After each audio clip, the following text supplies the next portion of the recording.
In the darkest corners of human imagination, where shadows dance with ancient fears and whispers of the undead echo through centuries, there exists a name that still sends shivers down the spine of anyone who hears it. Dracula. This single word carries the weight of terror, mystery, and fascination that has haunted humanity for over 500 years. But this story is not just about a monster from folklore or a character born from the pages of a novel. This is the story of a real man who became a legend that became a myth, and a myth that transformed into the most famous vampire the world has ever known. This is a journey through blood-soaked battlefields of medieval Europe, through dark forests where superstition ruled the hearts of simple people, and finally into the creative mind of a writer who would change horror forever. From the brutal prince who impaled thousands to defend his homeland, to the aristocratic vampire who would drink the blood of the innocent. This is the entire story of Dracula, a tale that bridges the gap between history and horror, between reality and nightmare, between a man and a monster. The story begins in the cold winter of 1431, in a small fortified town called Sigosora, nestled in the misty mountains of Transylvania. This was not a time of peace or prosperity. This was a world where kingdoms rose and fell with the stroke of a sword, where children grew up hearing the thunder of war drums, and where death was always just beyond the next hill. Into this harsh world, a boy was born, the second son of a nobleman named Vlad II. His father was not just any nobleman but a member of an elite group called the Order of the Dragon, a secret society formed to protect Christian Europe from the advancing armies of the Ottoman Empire. The order gave his father a special name, a name that would echo through history. They called him Dracul, which meant dragon in the Romanian language, but the word also meant devil. This same name would be passed to the son, who would be known as Dracula, meaning son of the dragon or son of the devil. The young Vlad grew up in the shadow of his father's reputation, watching as the older man played a dangerous game of politics and war. Wallachia, their homeland, was caught between two mighty empires. To the west stood the Christian kingdom of Hungary, and to the east loomed the powerful Ottoman Empire, a Muslim force that seemed unstoppable in its quest to conquer all of Europe. His father had to walk a thin line between these giants, sometimes making alliances with one side and then quickly switching to the other when survival demanded it. Young Vlad learned early that loyalty could be a weakness and that mercy was something only the strong could afford to give. He watched his father make promises he never intended to keep, sign treaties with enemies he planned to betray, and smile at men he would later fight to the death. These lessons would shape the boy into the man he would become. The castle where Vlad spent his early years was not the romantic fortress you might imagine from fairy tales. It was a cold stone structure designed for war, with narrow windows to shoot arrows from and thick walls to withstand siege weapons. Inside these walls, young Vlad trained with swords and learned the art of warfare. He studied battle tactics and listened to tales of great victories and terrible defeats. But more importantly, he learned about cruelty and how fear could be used as a weapon just as powerful as any blade. His tutors taught him to read and write in multiple languages, including Latin and Old Church Slavonic, because an educated prince had advantages over those who knew only how to fight. Yet even as he studied books and learned the ways of nobility, the drums of war grew louder with each passing year. When Vlad was just 11 years old, his life changed forever in the most terrible way. His father, desperate to maintain peace with the Ottoman Empire, was forced to make a bargain that would haunt both him and his sons. The Ottoman Sultan Murad II demanded hostages to ensure Vlad Dracula's loyalty, and the nobleman had no choice but to surrender 2 of his precious sons. Young Vlad and his even younger brother Radu were torn from their home and taken hundreds of miles away to the Ottoman court in Adrianople. For most Christian children, being taken by the Ottomans was a death sentence or, at best, a life of slavery. But these princes were different. They were valuable, and so they were treated with a strange mixture of respect and imprisonment. The Ottoman court was unlike anything the boys had ever seen. It was a place of incredible wealth and sophistication, with gardens that seemed to stretch forever, fountains that sparkled in the sunlight, and buildings decorated with beautiful tiles and precious metals. The food was exotic, the clothes were made of fine silk, and everywhere they looked there were guards and servants attending to every need. But beneath this beauty lay a cruel truth. The boys were prisoners, held to ensure their father's good behavior. If Vlad Dracula betrayed the Sultan, his sons would pay the price with their lives. This knowledge hung over young Vlad like a dark cloud, poisoning even the pleasant moments he experienced in this foreign land. During his years in Ottoman captivity, Vlad received an education that few European princes could match. He learned to speak Turkish fluently and studied the military tactics that had made the Ottoman army nearly invincible. He watched the Turkish soldiers train and saw how they organized their forces with precision that European armies lacked. He also witnessed the casual cruelty of the Ottoman court, where disobedience was met with swift and terrible punishment. He saw men executed for minor offenses, watched as prisoners were tortured to extract information, and learned that showing weakness meant inviting destruction. But perhaps most importantly, he developed a burning hatred for his captors that would fuel his actions for the rest of his life. His younger brother Radu responded differently to their captivity. Where Vlad grew hard and bitter, Radu adapted and eventually converted to Islam, becoming a favorite of the Sultan. This betrayal, as Vlad saw it, drove a wedge between the brothers that would never heal. Vlad refused to give in to his captors, refusing to abandon his Christian faith or show any sign of submission. He endured beatings and harsh treatment, but his spirit remained unbroken. The Ottomans tried to mold him into an obedient servant, but instead they created something far more dangerous. They created a young man who understood their strengths and weaknesses, who knew their language and customs, and who hated them with every fiber of his being.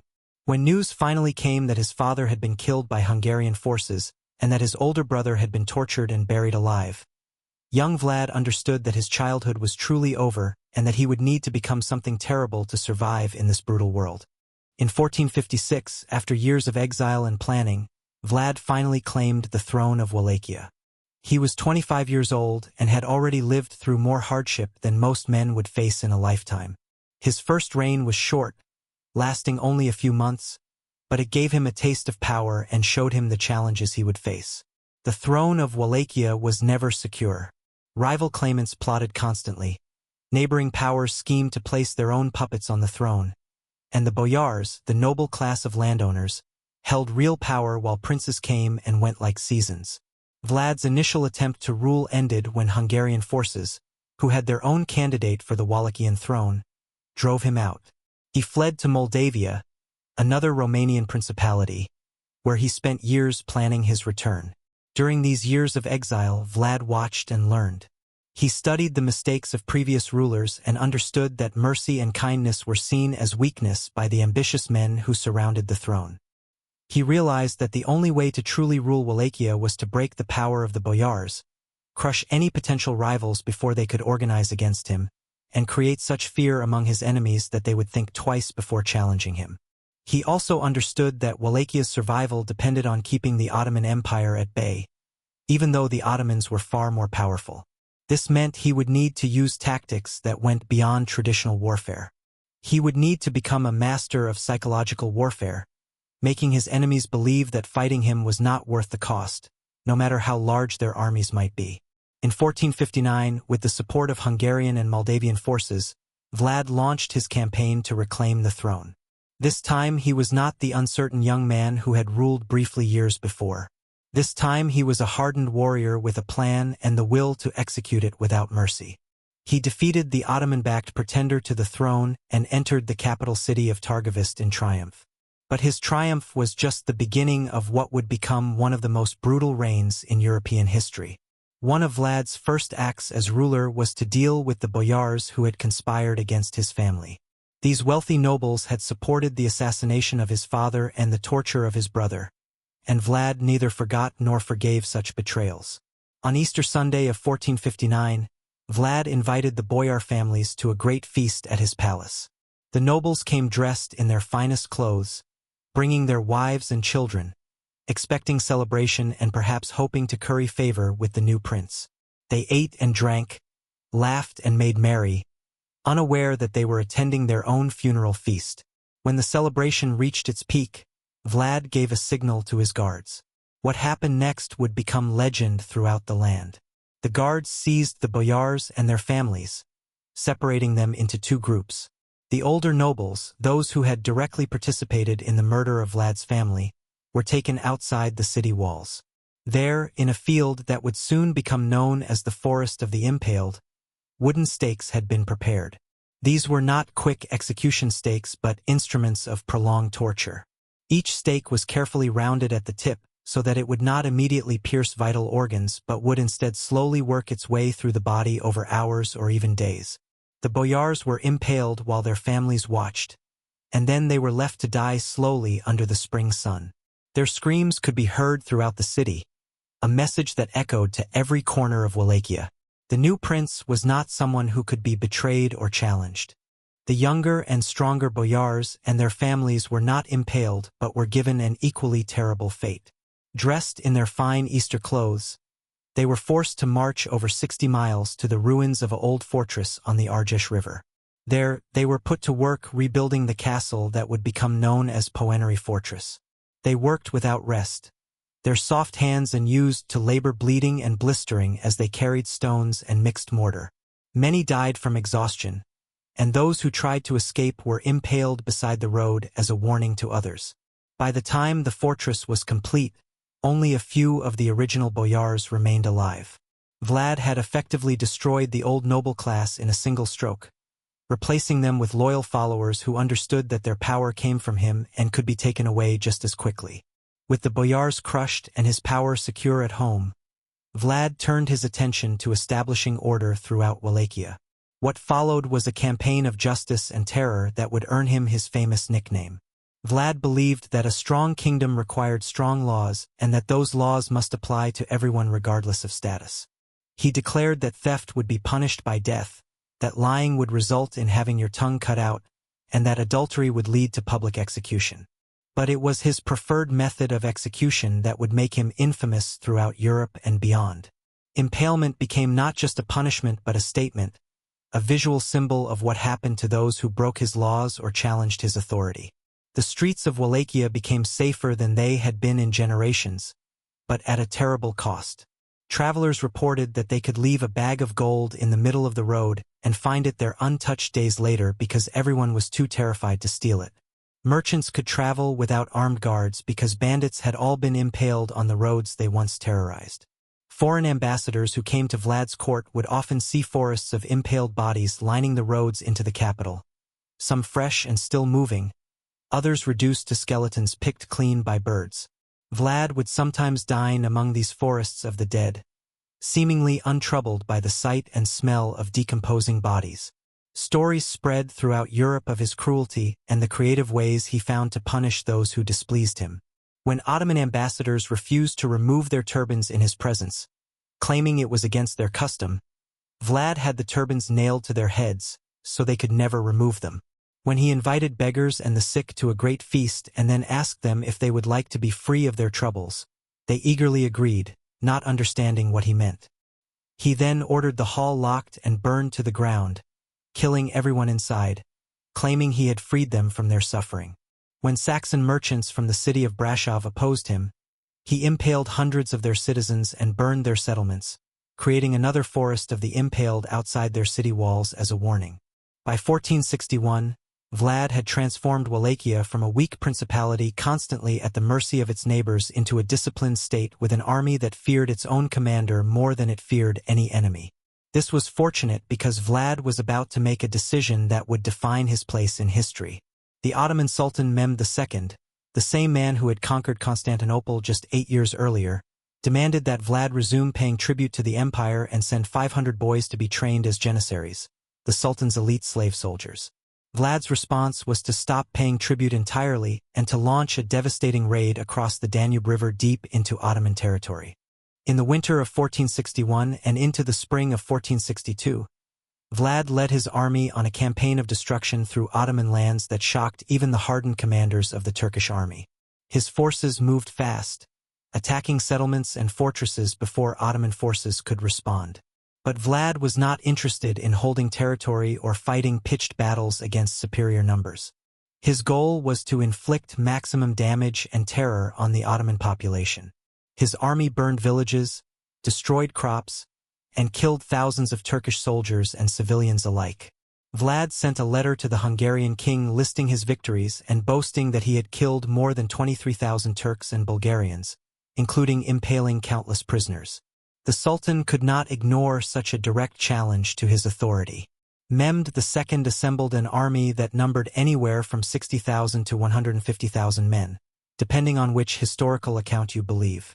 This massive force, led by the Sultan himself, marched toward Wallachia with the intention of crushing Vlad once and for all and replacing him with his brother Radu, who had become a loyal Ottoman servant.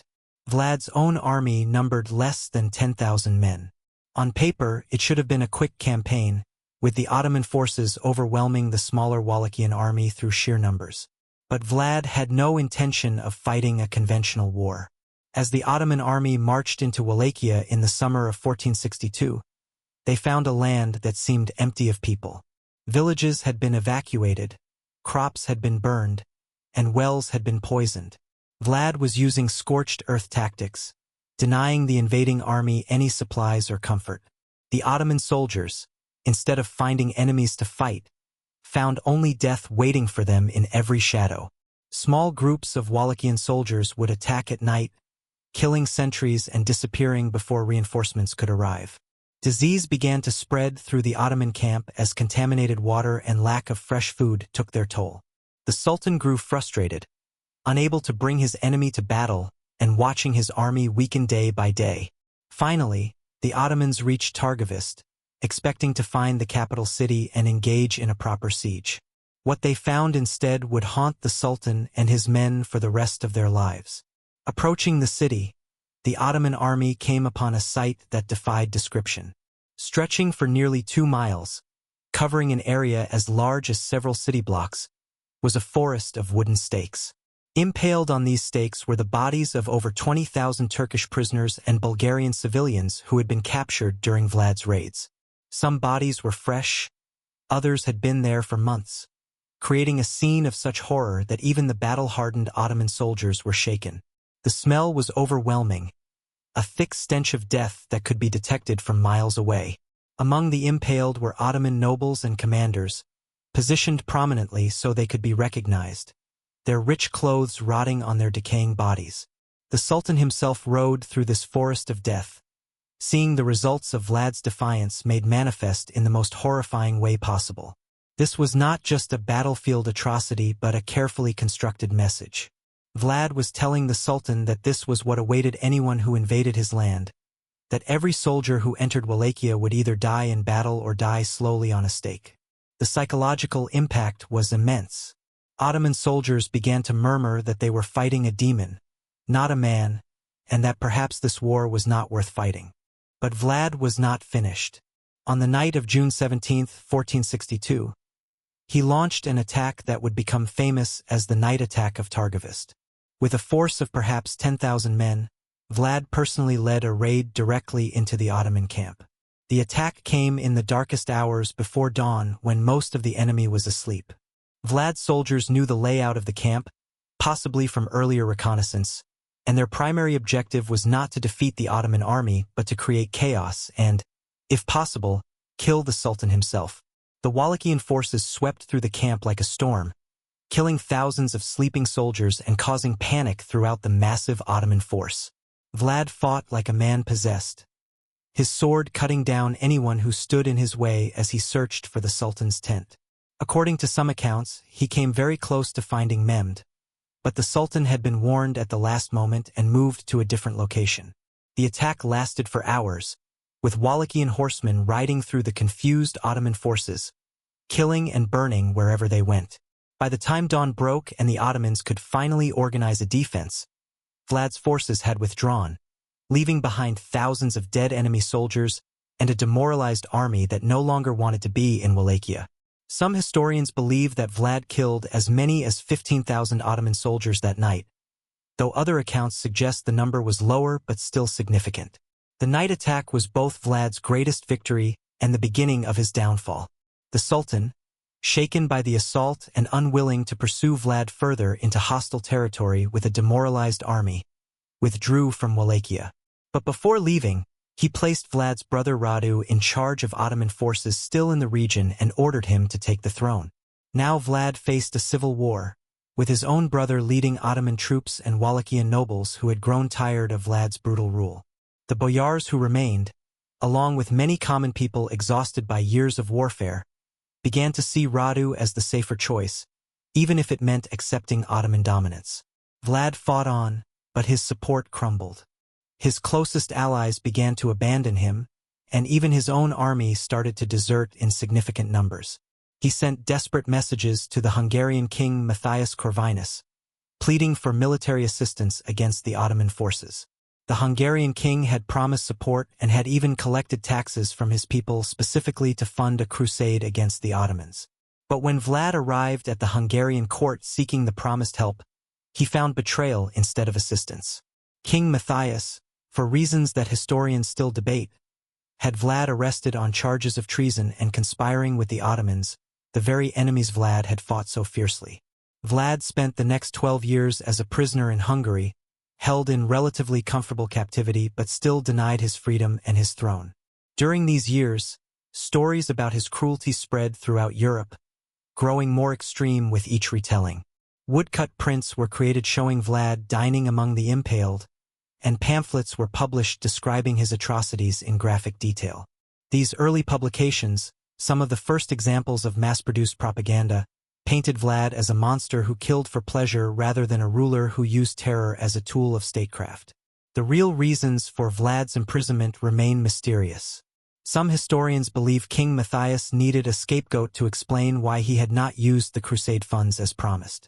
Others suggest that Vlad had become too dangerous and unpredictable, a ruler whose methods shocked even the brutal standards of 15th-century Europe. In 1474, political circumstances changed enough that Vlad was finally released from Hungarian captivity. By this time, his brother Radu had died, and a new Ottoman-backed prince ruled Wallachia. The Hungarian king, now facing renewed Ottoman pressure, decided that Vlad might be useful once more. Vlad was given an army and ordered to reclaim his throne for the third time. He invaded Wallachia with Hungarian support, defeated the Ottoman forces, and once again became prince of his homeland. But this third reign was different from his earlier periods of rule. Vlad was no longer the young, energetic warrior who had terrorized the Ottomans years before. He was in his mid-40s, exhausted by years of war and imprisonment, and facing enemies on all sides. His third reign lasted less than 2 months. In December of 1476, Vlad was traveling with a small guard force when they were ambushed by Ottoman soldiers. Different historical accounts give different versions of what happened next. Some say Vlad fought bravely but was overwhelmed by superior numbers. Others claim he was killed by his own men, boyars who still hated him for his earlier treatment of the noble class and who saw this ambush as an opportunity to rid themselves of him. What is certain is that Vlad III, known as Vlad the Impaler, known as Dracula, died in a winter forest not far from the capital he had fought so hard to defend.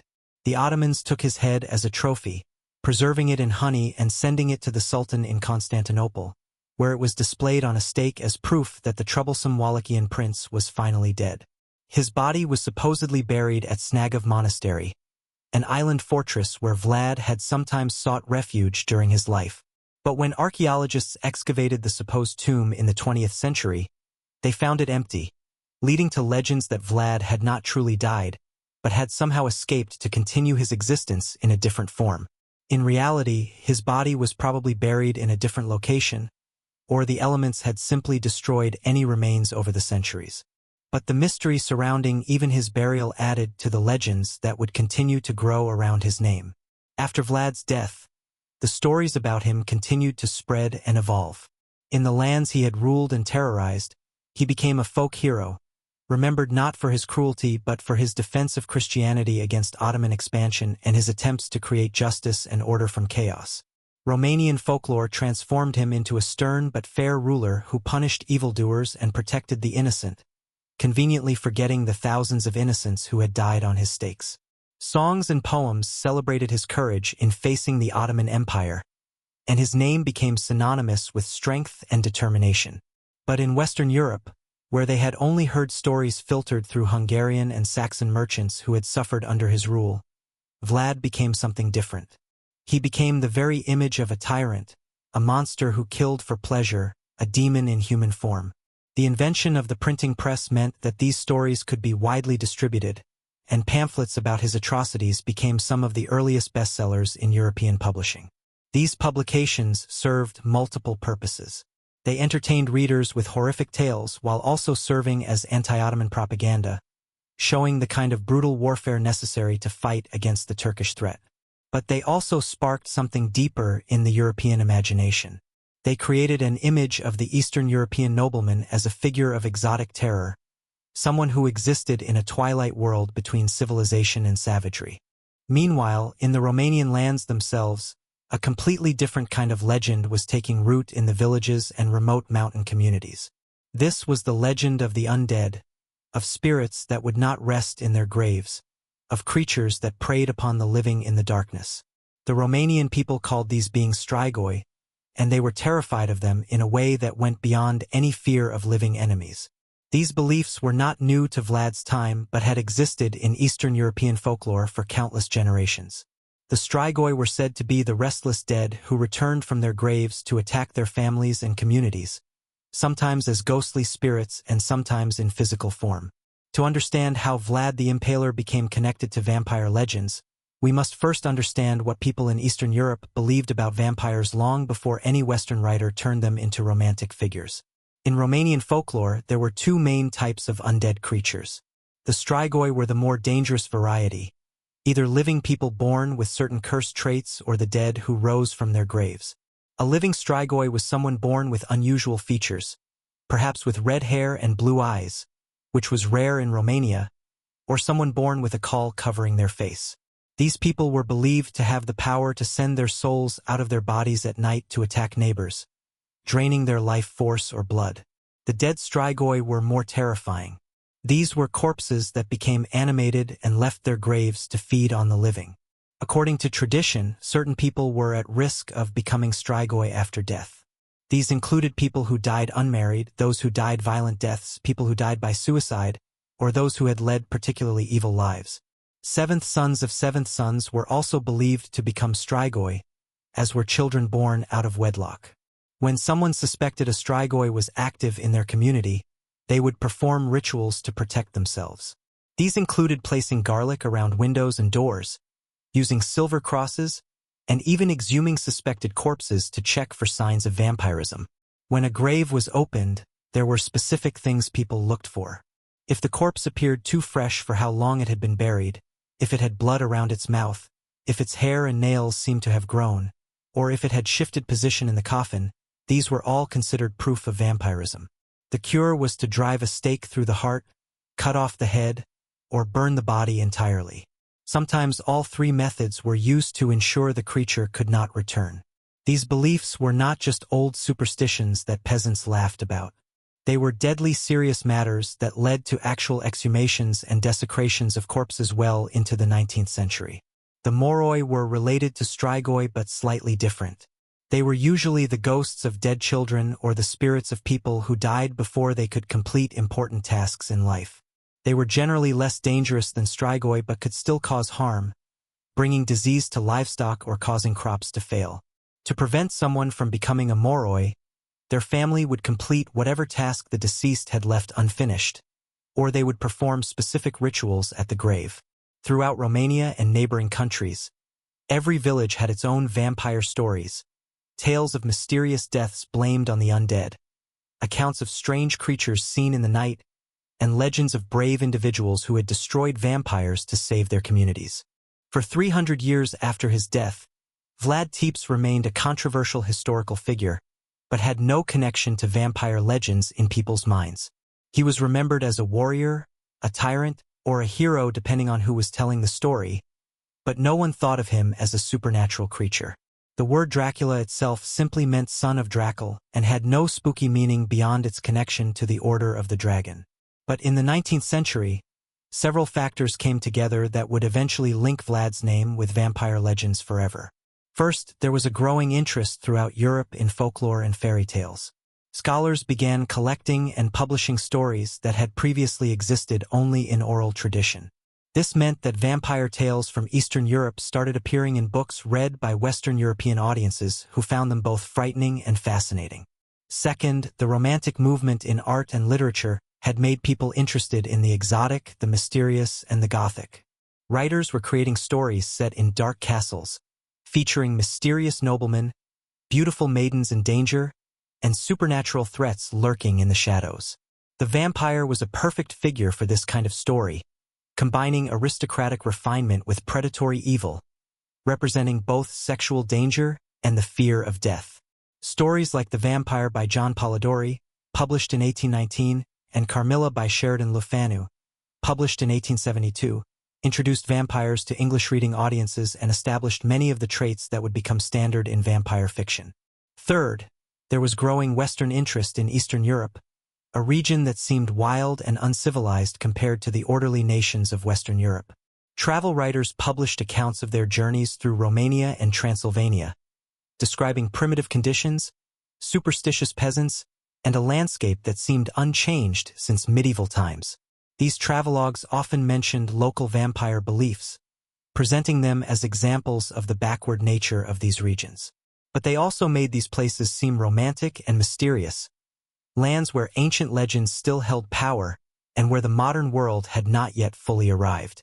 Into this cultural moment stepped an Irish theater manager and writer named Abraham Stoker, known to his friends as Bram, who was about to create the most famous vampire in history. Bram Stoker was born in Dublin, Ireland, in 1847, the third of 7 children. His childhood was marked by an illness that kept him bedridden for much of his early years, unable to walk until he was about 7 years old. During this time, his mother Charlotte entertained him with stories, including vivid accounts of the cholera epidemic that had struck Ireland in 1832, when she had witnessed corpses piling up in the streets and desperate measures being taken to dispose of the bodies of the dead. These early stories of death and disease may have planted seeds that would later grow into his greatest work. Stoker eventually recovered his health and became quite athletic, attending Trinity College Dublin where he excelled in athletics and became president of the university's Philosophical Society. After graduation, Stoker followed his father into the Irish civil service, working as a clerk while pursuing his real passion, which was theater. He began writing drama reviews for the Dublin Evening Mail and became fascinated by the performances of a famous actor named Henry Irving. When Irving came to Dublin to perform, Stoker wrote such a glowing review that Irving invited him to dinner, beginning a friendship that would change Stoker's life. In 1878, Irving asked Stoker to leave his secure civil service position and become the business manager of the Lyceum Theatre in London. Stoker accepted immediately, moving to England and beginning a career that would dominate the rest of his life. For the next 27 years, Stoker managed every aspect of Irving's theatrical empire, handling finances, arranging tours, dealing with actors and staff, and generally making sure that one of the greatest actors of the Victorian era could focus on his performances. The work was exhausting and consuming, but it also gave Stoker opportunities to travel throughout Britain and Europe with Irving's touring company. During these travels, Stoker saw different landscapes and met people from various cultures, filing away impressions and ideas that he might someday use in his writing. He also had access to Irving's impressive library and the time between theatrical duties to pursue his own creative work. Stoker had always wanted to be a writer, having published his first story at age 21 and dreaming of creating something that would make his name remembered long after he was gone. He had written short stories and one novel that received modest success, but he wanted to create something bigger, something that would truly grip readers' imaginations and refuse to let go. In 1890, Stoker took a vacation with his wife and son to the seaside town of Whitby on the northeast coast of England. Whitby was a picturesque fishing village with a dramatic landscape, featuring ancient ruins of Whitby Abbey perched on a cliff overlooking the sea, connected to the town below by 199 steep stone steps. The atmosphere was perfect for inspiring Gothic thoughts. Stoker spent his days exploring the town, walking through the old graveyard that surrounded the Abbey ruins, talking to local fishermen and hearing their stories, and reading in the public library.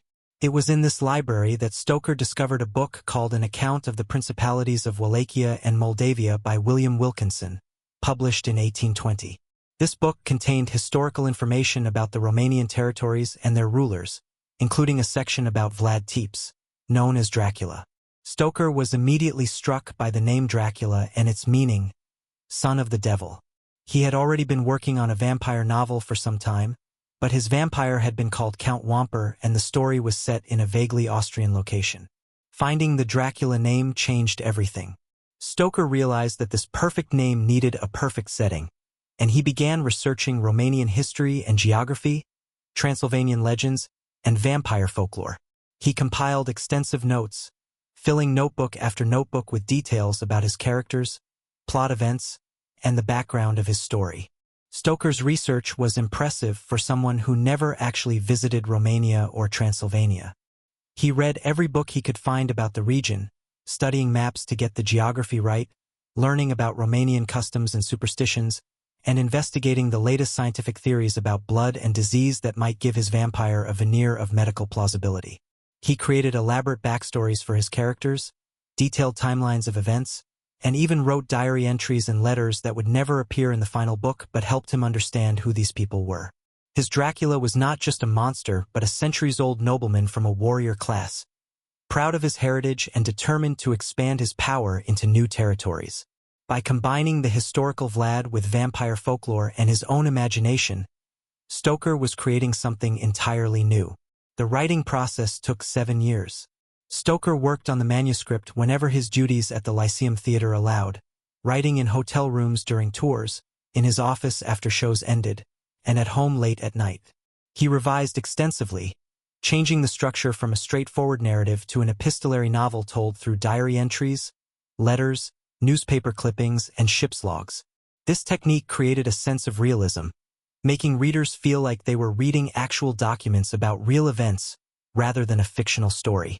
The novel followed a young English solicitor named Jonathan Harker who travels to Transylvania to help Count Dracula purchase property in England, only to discover that his client is an ancient vampire planning to bring his curse to London. Harker barely escapes with his life, but Dracula arrives in England anyway, beginning a reign of terror that can only be stopped by a group led by the vampire expert Professor Abraham Van Helsing. In 1897, Dracula was finally published by Archibald Constable and Company. The book received mixed reviews, with some critics praising its atmospheric horror and innovative structure, while others found it sensational and disturbing. The Daily Mail called it the most blood-curdling novel of the paralyzed century, which was meant as a compliment but also suggested the book's controversial nature. Victorian society was deeply concerned with propriety and morality, and Dracula pushed boundaries with its suggestions of sexuality and violence. The scenes where Dracula attacks women and drinks their blood while they experience a mix of fear and pleasure were clearly sexual in nature, even though Stoker never described anything explicitly. This subtext made the book both popular and scandalous. The character of Count Dracula himself was a masterpiece of Gothic villainy. Stoker described him as an old man with a long white mustache, a cruel mouth with peculiarly sharp white teeth, and hands with long nails and palms that were hairy. He had the strength of 20 men, could control the weather and animals, could transform into a bat or wolf or mist, and grew younger as he fed on blood. He cast no reflection in mirrors, feared garlic and crucifixes, could not cross running water, and had to rest in his native soil during the day.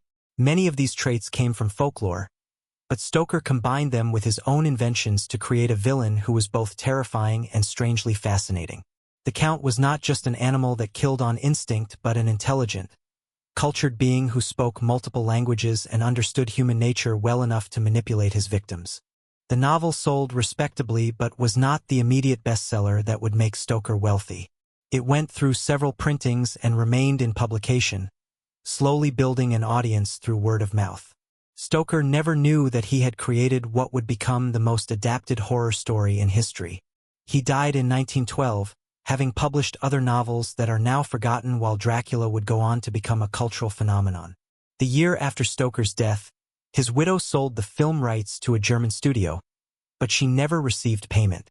In 1922, that studio produced Nosferatu, an unauthorized adaptation that changed the names but clearly copied Stoker's plot. Stoker's widow sued and won, and the court ordered all copies of the film destroyed, though some survived, and Nosferatu eventually became recognized as a masterpiece of silent cinema. The true transformation of Dracula from a book into a cultural icon began in the 1920s with stage adaptations. The first major production opened in England and then moved to the United States, where it became a massive hit on Broadway. An actor named Bela Lugosi, a Hungarian immigrant who had fled Europe after the collapse of the Austro-Hungarian Empire, was cast as Count Dracula. Lugosi brought something special to the role. He had a thick Eastern European accent that made every word sound exotic and menacing, and he understood how to make the Count both frightening and charming at the same time. He played Dracula as an aristocratic seducer, elegant and polite on the surface, but with clear danger lurking beneath. The stage production ran for hundreds of performances and made Lugosi famous, forever linking his name with the character. When Universal Pictures decided to make a film version in 1931, Lugosi desperately wanted the role, even agreeing to work for a minimal salary because he believed the film would make him a movie star. He was right, but in a way that would become both a blessing and a curse. The 1931 Dracula, directed by Todd Browning, was one of the first horror talkies, allowing audiences to hear Lugosi's voice delivering lines that would become famous. His "I never drink wine" and "Listen to them, children of the night, what music they make" became instant classics. Lugosi's Dracula wore a black cape with a high collar, had slicked back hair, and fixed his victims with an intense stare that seemed to hypnotize them. This image, created by Lugosi and the film's costume designers, became the standard look for Dracula and vampires in general. The film was a huge success, launching Universal's golden age of horror films and making Lugosi one of Hollywood's first horror stars. But it also trapped him. Producers only wanted to cast him in horror roles, and he became so identified with Dracula that he found it nearly impossible to get other types of parts. He spent the rest of his career playing various monsters and mad scientists, never quite achieving the mainstream success he had hoped for. When he died in 1956, he was buried in his Dracula cape, a fitting if sad end for an actor who had become inseparable from the role that made him famous. But Lugosi's influence ensured that when people around the world thought of Dracula, they pictured him, not the character from Stoker's novel. In 1958, a British film company called Hammer Film Productions decided to remake Dracula, retitled Horror of Dracula for American audiences. They cast an actor named Christopher Lee, a tall, imposing man with sharp features who brought a very different interpretation to the role. Where Lugosi had been charming and sophisticated with an undercurrent of menace, Lee was openly threatening from the start. His Dracula was a predator who made little effort to hide his nature, using his physical presence and piercing eyes to dominate his victims through sheer force of will. Hammer's Dracula was also the first to show blood in color, with bright red blood staining the Count's lips as he fed, an image that shocked audiences used to the bloodless violence of earlier horror films. Lee would play Dracula 9 times over 22 years, each film exploring different aspects of the character. Sometimes the Count was an evil force to be destroyed, sometimes a tragic figure cursed with immortality, and sometimes an anti-hero fighting against even greater evils. Lee brought intelligence and complexity to the role, insisting on playing Dracula as more than just a monster. In several of the later Hammer films, Lee had little or no dialogue but conveyed everything through his physical presence and facial expressions. His height, 6 feet 5 inches, made him tower over other actors, reinforcing the idea of Dracula as a powerful, inhuman being. While Lee would go on to have a long and successful career playing many different roles, including Saruman in the Lord of the Rings films and Count Dooku in Star Wars, he acknowledged that Dracula had made his career possible. The Hammer Dracula films were controversial, condemned by some critics as tasteless and overly violent but loved by audiences who found them thrilling and sophisticated compared to the monster movies of previous decades. They were also explicitly sexual in a way that earlier vampire films had only hinted at. The vampire's bite became clearly connected to seduction, with female victims experiencing the attack as something between violation and ecstasy. This sexual element, combined with the gothic settings of crumbling castles and fog-shrouded graveyards, made the Hammer films incredibly influential on vampire fiction for decades to come. They established the template that most vampire movies would follow, with Dracula as a physically powerful, sexually threatening figure whose bite transforms victims into creatures like himself. By the 1970s, Dracula had become public domain, meaning anyone could use the character without paying royalties. This opened the floodgates for Dracula adaptations in every medium and genre imaginable. There were serious adaptations that tried to be faithful to Stoker's novel, campy comedies that made fun of vampire cliches, experimental art films that used Dracula as a symbol for various political and social issues, and cheap exploitation films that used the name Dracula to attract audiences even when the actual character barely appeared. The Count showed up in television shows, comic books, cartoons, and even cereal commercials. Each adaptation added something to the ever-growing mythology of Dracula, often contradicting other versions but all contributing to the character's cultural presence. Some adaptations focused on the connection between Dracula and Vlad the Impaler, trying to explain how the historical prince became a vampire. The 1974 television film Dracula, starring Jack Palance, included flashbacks to Vlad's wars against the Ottomans and suggested that he had made a pact with dark powers to gain immortality. Other versions ignored the historical connection entirely, treating Dracula simply as an ancient vampire whose origins were lost to time. Some made him sympathetic, a lonely immortal seeking love in a world that had moved on without him. Others made him purely evil, a remorseless predator who saw humans as nothing more than food. The variety of interpretations showed how flexible the Dracula character had become. He could be a gothic villain, a romantic anti-hero, a metaphor for disease and contagion, a symbol of sexuality and desire, or even a comedic figure. What remained constant was the name and the basic concept of an aristocratic vampire from Transylvania who represented both the appeal and danger of the supernatural. The 1979 film Nosferatu the Vampire, directed by Werner Herzog and starring Klaus Kinski, returned to the original unauthorized adaptation and reimagined it as an art film exploring themes of death and isolation. The 1992 film Bram Stoker's Dracula, directed by Francis Ford Coppola and starring Gary Oldman, tried to be more faithful to the novel while also adding a romantic backstory suggesting that Dracula was motivated by the loss of his true love centuries earlier. As the 20th century ended and the 21st began, Dracula's place in popular culture was secure. He appeared in more films than any other fictional character except Sherlock Holmes, had inspired countless other vampire characters in books and television shows, and become a Halloween costume so common that most people had worn a vampire cape at some point in their lives. The cape, the fangs, the aversion to garlic and crucifixes, the need to drink blood, the inability to go out in sunlight, all these elements had become standardized in the popular imagination largely because of how they appeared in Dracula adaptations, even though Stoker's original novel handled many of these elements differently. Vampires evolved significantly in modern fiction, often moving away from the Dracula template. Anne Rice's Interview with the Vampire and her subsequent Vampire Chronicles presented vampires as complex, conflicted beings dealing with the moral implications of their immortality and their need to kill. Television shows like Buffy the Vampire Slayer and its spin-off Angel featured vampires as everything from mindless monsters to redemption-seeking anti-heroes to romantic interests for human characters.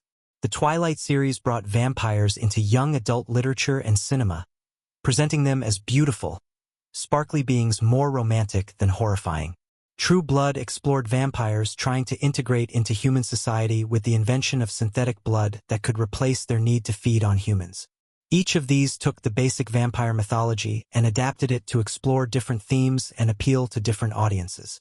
But through all these variations and evolutions, Dracula remained the original, the standard against which all other vampires were measured. When creators wanted their vampires to be truly frightening, they looked back to Dracula. When they wanted to give their vampires dignity and power, they remembered the Count's aristocratic bearing. When they needed to explain vampire abilities or weaknesses, they often referenced the rules established in Stoker's novel or its adaptations. The name Dracula itself became shorthand for vampire in many languages, with people calling any vampire a Dracula even when the character had no connection to Stoker's creation. The character had transcended his origins to become a universal symbol. One of the most fascinating aspects of the Dracula story is how the historical and the fictional have become intertwined in ways that sometimes confuse even well-educated people. Tourists visiting Romania expect to find connections between Bram Stoker's Dracula and the real locations where Vlad the Impaler lived and ruled. Even though Stoker never visited Romania and his Count Dracula is not actually meant to be Vlad himself.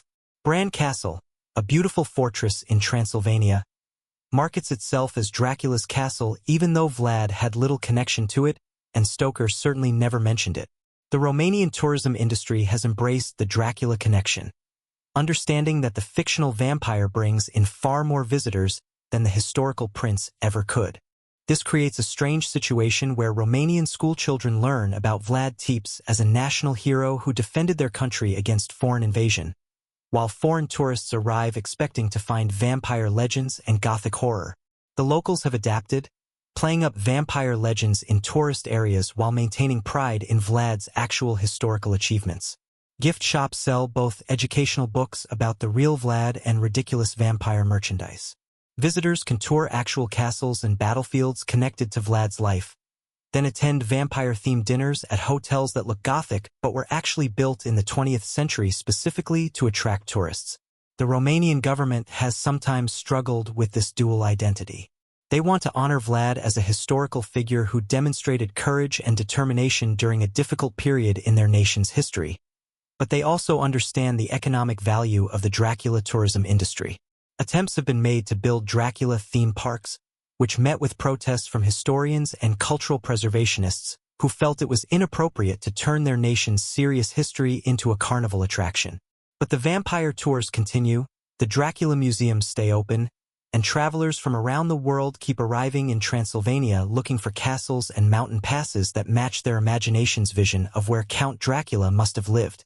When we step back and look at the entire story from Vlad the Impaler to Count Dracula, several troubling questions emerge about what this legend says about human nature and our culture. Vlad was responsible for the deaths of tens of thousands of people, many of them civilians guilty of nothing more than being on the wrong side during wartime. His methods were deliberately designed to cause maximum suffering, with impalement being a form of execution that could take hours or even days to kill the victim. He terrorized not just his enemies but his own people, creating a regime based on fear where anyone could be killed for even minor offenses. By most reasonable moral standards, he was a tyrant and a war criminal. Yet he is remembered by many Romanians as a hero, and his name has become attached to one of the most famous fictional characters ever created. This raises uncomfortable questions about how we romanticize violence and power when they serve purposes we approve of or when enough time has passed to make the suffering feel distant and abstract. Vlad's defenders point out that he was a product of his times, that his methods, while extreme, were not completely outside the norms of 15th century warfare, and that he achieved his goals of defending his country and establishing order. They note that his enemies, the Ottomans, were themselves conducting military campaigns that killed civilians and destroyed communities, so Vlad was simply fighting fire with fire. But this defense only goes so far. The scale of Vlad's cruelty, his apparent enjoyment of inflicting suffering, and his willingness to kill innocent people distinguish him even from other brutal rulers of his era. The stories about him dining among the impaled, about nailing turbans to ambassadors' heads, about burning beggars alive, suggest someone who had moved beyond practical cruelty into something darker. Yet this same darkness is part of what makes him fascinating centuries later. We are drawn to figures who break the rules, who demonstrate that they are willing to do anything to achieve their goals, even when we would never want to encounter such people in real life. The transformation of Vlad's name into the vampire Dracula adds another layer to this complexity. Vampires in folklore and fiction have always represented more than just the fear of death or the supernatural. They are symbols of predation, of corruption, of diseases that spread from person to person, of forbidden desires, and of the past refusing to stay buried. When Bram Stoker created Count Dracula in the late 19th century, he was writing in a time of great anxiety about contamination and purity. The Victorian era was obsessed with categorizing people into races and classes, with maintaining strict boundaries between proper and improper behavior, and with controlling sexuality, especially female sexuality, through rigid social rules. Dracula represented all the things Victorian society feared. He was foreign, coming from the uncivilized East to corrupt proper English citizens. He was sexually predatory, targeting young women and transforming them from pure maidens into creatures of desire. He was a disease that spread through exchange of bodily fluids at a time when sexually transmitted infections were epidemic but could not be discussed in polite society. He was the aristocratic past that would not die, refusing to accept that the modern world had moved beyond feudal lords who held absolute power over their subjects. Stoker packed all these anxieties into his villain, making Dracula terrifying on multiple levels at once. Modern interpretations of vampires, and specifically of Dracula, have explored different metaphors relevant to contemporary concerns. Vampires have been used to represent various groups that society treats as threatening others, with stories exploring themes of isolation, the desire for acceptance, and the struggle against one's own nature. Some versions present vampirism as similar to addiction, with vampires fighting against their need for blood just as addicts fight against their dependencies. Others have used vampires to explore themes of immortality and what it would mean to live forever, watching everyone you love die while you remain unchanged. Queer readings of vampire stories have highlighted the themes of hidden identity, forbidden love, and rejection by mainstream society, finding parallels between vampire struggles and the experiences of LGBTQ people. Today, more than 540 years after Vlad's death and more than 125 years after the publication of Dracula, both the man and the character remain powerful forces in our culture. The historical Vlad is still debated by scholars trying to determine how much of what we think we know about him is accurate history and how much is propaganda created by his enemies. Archaeological work continues in Romania, with researchers searching for definitive evidence about where Vlad was buried and what his life was really like beyond the legends. New historical documents occasionally surface, adding small details to our understanding of this complex figure. The fictional Dracula continues to be reinvented for each new generation. Contemporary writers and filmmakers keep finding new angles on the character, new ways to make him relevant to modern audiences. A recent version presented as a television series explored what would happen if Dracula woke up in the 21st century after centuries of sleep, forcing the ancient vampire to confront a world where his powers and his assumptions about humanity no longer gave him the advantages he once possessed. Another recent adaptation told the story entirely from the perspective of Dracula's servant, examining the psychological damage caused by serving a monster and the complicated loyalty that such relationships create. Academic scholars continue to write books and articles about both Vlad and Dracula, analyzing the historical record, examining the literary significance of Stoker's novel, and exploring the cultural impact of vampire fiction on society. Dracula is taught in university literature courses as an example of Gothic fiction, as a text that reflects Victorian anxieties, and as a work that has demonstrated remarkable staying power despite changes in literary fashion. The novel has never gone out of print, has been translated into dozens of languages, and continues to sell steadily to new readers who want to experience the original vampire story. If we accept the stories about Vlad the Impaler literally, then he died in 1476, his body buried or destroyed, his mortal life ending in a winter forest far from his throne. But in another sense, Vlad never died. Through the legends that grew around his name, through the propaganda pamphlets that spread stories about his cruelty, and ultimately through Bram Stoker's decision to use his name for history's most famous vampire, Vlad achieved a kind of immortality. Not the literal immortality of the undead, but the immortality of memory, of a name that will never be forgotten as long as human civilization continues. Count Dracula has achieved something similar. As a fictional character, he never lived in the way historical figures like Vlad did. Yet, in the imagination of millions of people across more than a century, he has become real in ways that many actual historical figures are not. Children who could not tell you anything about the real events of the 15th century can describe what Dracula looks like, what his powers are, and what you need to do to protect yourself from him. Adults who have never read Stoker's novel still reference Dracula constantly, using his name and image to sell products, to decorate for holidays, to symbolize various concepts in art and literature. The Count has escaped from the pages of his original novel to become a permanent part of global culture. This immortality comes at a price. The real Vlad becomes lost beneath the legends, reduced to a simple villain or hero depending on who is telling the story, with the complicated truth of who he actually was becoming harder to find beneath the weight of 5 centuries of mythmaking. Bram Stoker's actual novel is often unread even by people who think they know the story, having been replaced by the collective amalgamation of all the film and television adaptations that have added to and changed Stoker's original vision. The character named Dracula that most people picture in their minds is not really Stoker's creation but a composite built from Bela Lugosi's performance, Christopher Lee's interpretations, Gary Oldman's romantic portrayal, and countless other versions. What can we learn from this incredible journey from historical prince to literary vampire to cultural icon?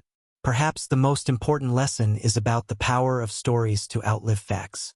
The actual details of Vlad's reign, the carefully documented battles and political machinations, matter less to most people than the stories about forests of the impaled and dining among the dead. These stories may be exaggerated or even entirely fabricated, but they have achieved a truth of their own, shaping how we remember this figure regardless of what historians can prove or disprove. Bram Stoker never met Vlad, never visited Transylvania, and based his Count Dracula on research that was sometimes inaccurate. Yet his fictional creation has become more real to more people than the historical figure who inspired the name. We also learn something about humanity's complicated relationship with fear and darkness. We claim to hate monsters, yet we are endlessly fascinated by them. We say we want heroes, yet our villains often become more famous and more beloved than the good characters who oppose them. Dracula has appeared in more films than Van Helsing, the vampire hunter who defeats him. We name our Halloween costumes and our theme park attractions after the monster, not the heroes. This suggests something uncomfortable about human nature, a recognition that there is something appealing about figures who are free from normal moral constraints, who take what they want regardless of the cost to others, and who refuse to die even when they should. The merging of Vlad and Dracula also teaches us how history can be twisted to serve different purposes. Romanian nationalists use Vlad as a symbol of resistance against foreign domination, conveniently downplaying his cruelty toward his own people. Western authors and filmmakers use the Dracula name to evoke exotic terror, often having little interest in or knowledge of the real history behind it. Tourism promoters in Romania exploit the vampire connection while simultaneously trying to educate visitors about the real history. Everyone uses these figures for their own purposes, shaping the stories to fit their needs. As we move deeper into the 21st century, Dracula shows no signs of fading from our culture. If anything, vampire fiction has exploded in popularity, with new books, films, television shows, and even video games appearing constantly. Each generation finds new relevance in vampire stories, new themes to explore using the vampire metaphor, and new twists to add to the mythology. The streaming age of television has led to multiple vampire series existing simultaneously, each offering their own take on vampire lore.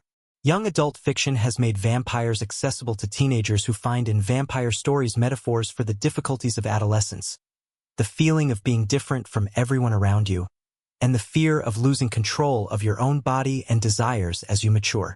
Technology has created new ways to experience Dracula's story. Virtual reality experiences let you explore Dracula's castle from your living room. Audiobooks with full cast performances bring Stoker's novel to life in ways the author never imagined. Social media has given rise to fan communities that discuss and debate every aspect of vampire lore, creating elaborate alternative interpretations and sharing fan fiction that reimagines the characters in countless new scenarios. Dracula himself has been updated for the digital age in some stories, becoming a vampire who must navigate a world of surveillance cameras, DNA evidence, and social media where his victims can expose him to millions of people instantly. The scholarly study of Dracula continues to evolve as well. New critical approaches examine the novel and its adaptations through frameworks like post-colonial theory, examining how the story reflects and reinforces ideas about European superiority and fear of the foreign other. Feminist scholars have written extensively about how Dracula and vampire fiction more generally treat female characters, often seeing the vampire's attack as representing various forms of patriarchal violence against women. Medical historians have examined vampire legends in light of real diseases like rabies and porphyria that might have inspired some folklore about the undead. The conversation about what Dracula means and why the story resonates so deeply with us continues to produce new insights. In vampire fiction, Immortality often comes with terrible costs. The vampire must drink blood to survive, meaning they must kill or at least harm others to maintain their own existence. They must watch everyone they love grow old and die while they remain frozen at the age they were when they became vampires. They must hide their true nature from the world, always afraid of discovery and destruction. They give up their humanity, their souls, their place in the natural order, in exchange for endless existence. These themes resonate because they reflect real dilemmas we all face about the costs of our desires and ambitions. Both Vlad and Dracula achieved their own kind of immortality, but both paid prices for it. Vlad won his battles against the Ottomans but lost his throne, his freedom, and eventually his life, dying in the woods after years of struggle. He protected his people through terror but made himself hated by many of those he ruled. He defended Christianity against Muslim invasion but became known as a monster even among Christians. His methods achieved short-term success but could not create a lasting peace or a stable kingdom. After all his cruelty and all his sacrifice, Wallachia remained a contested territory that would continue to face invasions and internal strife for centuries. Bram Stoker created Dracula but never knew the impact his creation would have. He died in relative poverty, his novel appreciated but not understood as the landmark work it would become. His widow fought for years to protect the copyright and receive fair payment for adaptations of the work. Stoker spent most of his life serving Henry Irving, sacrificing his own creative ambitions to manage someone else's career. He wrote Dracula in stolen moments between other obligations, building the novel slowly over 7 years. The immortality his character achieved came after Stoker himself was dead and could not benefit from it. His name is remembered now, but mainly as the man who wrote Dracula, his other works and his years of theatrical management forgotten by all but specialists. One of the key elements of vampire mythology is that vampires can be killed but will always return. You can drive a stake through the vampire's heart, but if someone removes the stake, the creature will revive. You can burn the vampire to ashes, but somehow those ashes might reform. You can cut off the vampire's head and bury it separately from the body, but dark magic might reunite them. This constant return reflects something true about Dracula as a cultural phenomenon.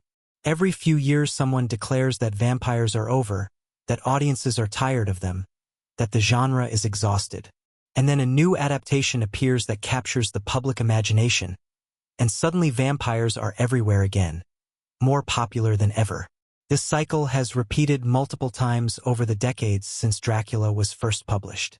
After the success of the 1931 film, vampires dominated horror cinema for years until audiences supposedly grew tired of them and studios moved on to other monsters. Then Hammer Films revived Dracula in the late 1950s and vampires ruled again through the 60s and 70s.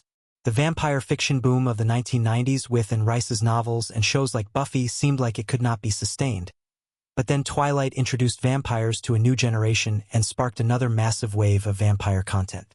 Each time, critics say that this is too much, that vampire stories have finally been done to death. But then the genre just evolves and comes back in a new form. This eternal return happens because the core themes of vampire fiction remain relevant regardless of how much society changes.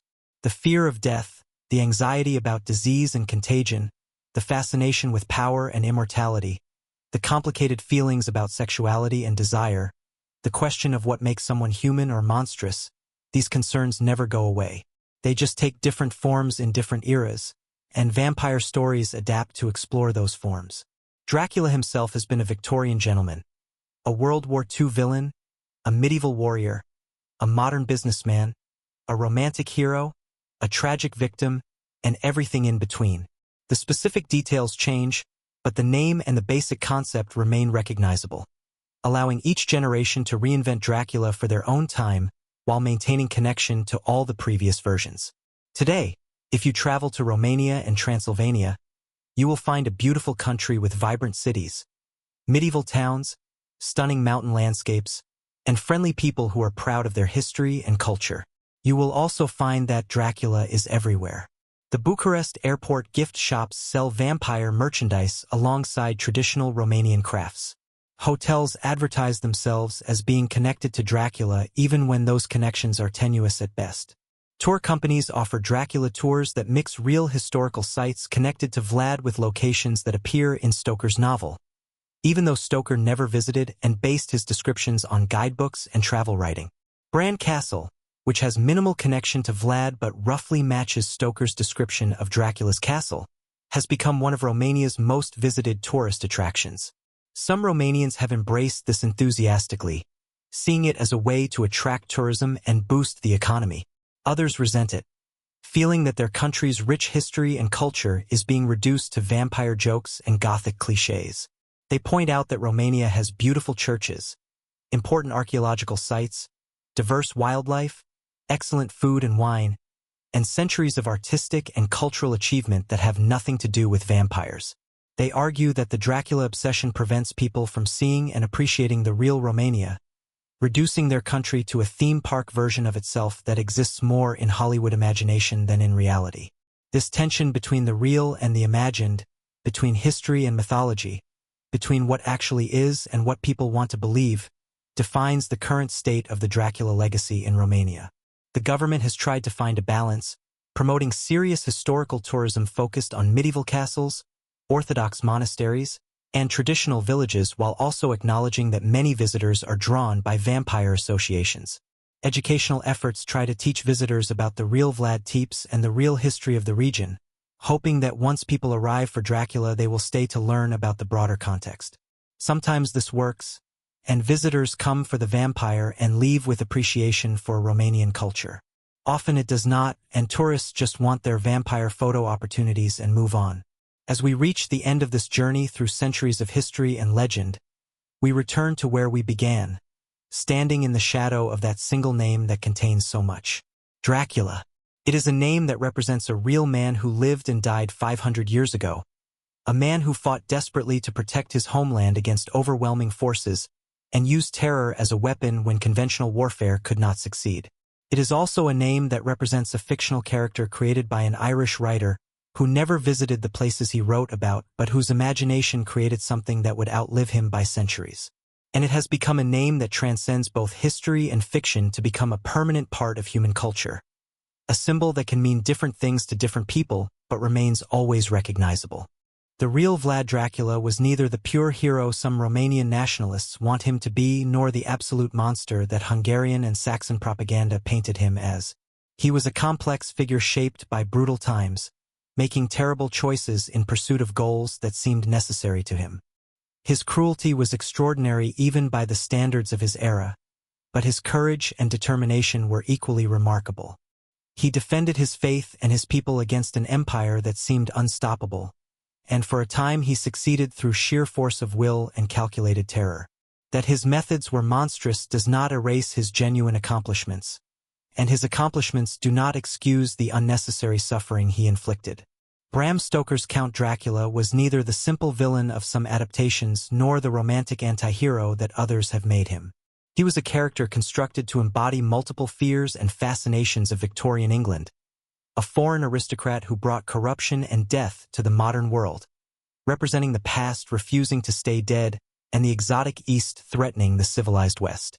Stoker wrote a novel that tapped into deep psychological and social anxieties of his time, but those anxieties proved to be timeless enough that new generations kept finding relevance in his vampire count. The specific fears change, but fear itself remains, and Dracula has proven flexible enough to represent whatever it is we are afraid of. The cultural legacy of Dracula extends far beyond anything either Vlad or Stoker could have imagined.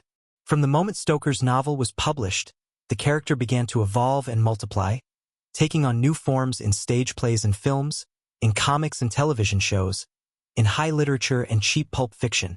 Each adaptation added something new to the mythology while often contradicting other versions, creating a web of stories that all reference each other and build on each other despite lacking consistency.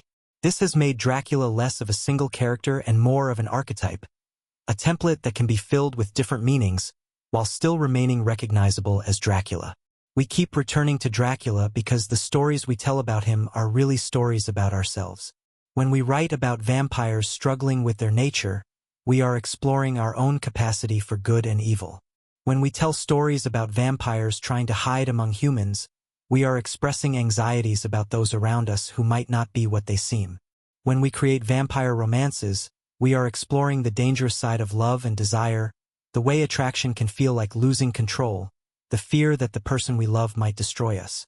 When we show vampires as aristocratic and cultured, we are expressing fascination with wealth and power even when we know they are corrupting. Dracula is a mirror that reflects our fears and desires back at us, and every generation sees something different in that mirror.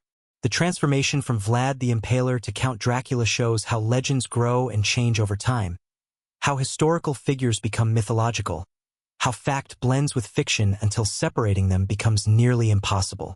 It shows how a name can take on meanings far beyond its original context, how a writer's imagination can give new life to someone dead for centuries, and how stories can achieve a reality of their own that has nothing to do with whether they are true in a factual sense. It demonstrates that immortality, if such a thing exists, comes not through living forever but through being remembered forever, through becoming part of the stories that humans tell each other to understand their world and themselves. 548 years after Vlad's death, 493 years after Stoker's birth, and 127 years after Dracula was published, the legend continues. Somewhere right now someone is watching a Dracula film, someone is reading Stoker's novel for the first time, someone is writing a new story that adds yet another chapter to this endless mythology, and someone is wearing a vampire cape and plastic fangs. The night remains dark, and in that darkness we still tell stories about vampires to help us cope with our fears. And among all the vampires that haunt our imagination, one name rises above the rest, one name that has become synonymous with the very concept of vampire, one name that will likely still be known centuries from now when many of today's celebrities and leaders have been forgotten. Dracula, the son of the dragon, the son of the devil, the impaler of thousands, the undead count, the vampire who never dies.